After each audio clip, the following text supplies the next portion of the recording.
त्रसनाड़ी में एकेंद्रिय से लेकर पंचेंद्रिय तक सभी जीव रहते हैं और त्रसनाड़ी के बाहर शेष लोकाकाश में मात्र एकेंद्रिय जीव ही रहते हैं।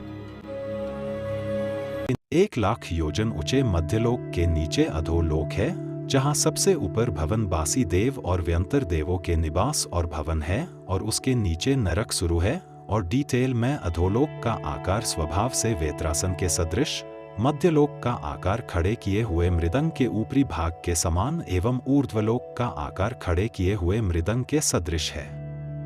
संपूर्ण लोक की ऊंचाई 14 राजू प्रमाण है एवं मोटाई सर्वत्र 7 राजू है। 3 लोक के जड़ भाग से लोक की ऊंचाई का प्रमाण अधोलोक की ऊंचाई 7 राजू है। इसमें 7 भूमियां हैं। ऊर्ध्वलोक की ऊंचाई 7 राजू है।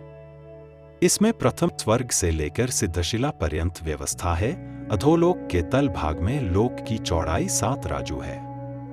यह चौड़ाई घटते घटते मध्यलोक में 1 राजू रह गई है।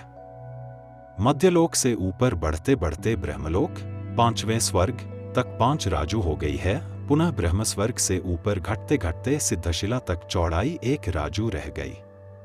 इस प्रकार यह लोक पैर फैलाकर खड़े हुए एवं कमर पर हाथ रखे हुए पुरुष के समान बन गया है। त्रसनाड़ी तीनों लोकों के बीचों बीच में 1 राजू चौड़ी मोटी तथा 14 राजू ऊंची लंबी त्रसनाड़ी है। इस त्रसनाड़ी में ही त्रसजीव 2 इंद्रिय, 3 इंद्रिय, 4 इंद्रिय और पंचेंद्रिय जीव पाए जाते हैं। शेष संपूर्ण लोक में स्थावर एकेंद्रिय जीव ही रहते हैं।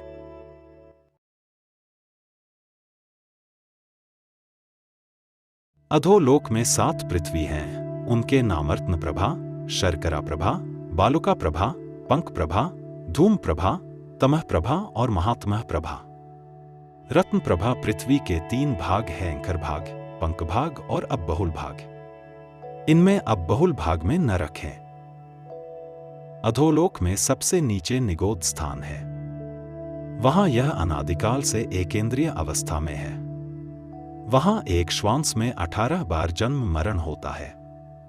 इतनी तो अल्प आयु है। हम और आप सभी वहीं से आकर त्रस पर्याय को प्राप्त कर मनुष्य हुए हैं। पुनः 7वां नरक है। ऐसे नीचे से ऊपर क्रम से 6ठा, 5वां, 4था, 3रा, 2रा एवं पहला नरक है। इन नरकों में नारकी जीव प्रतिक्षण दुख भोग रहे हैं।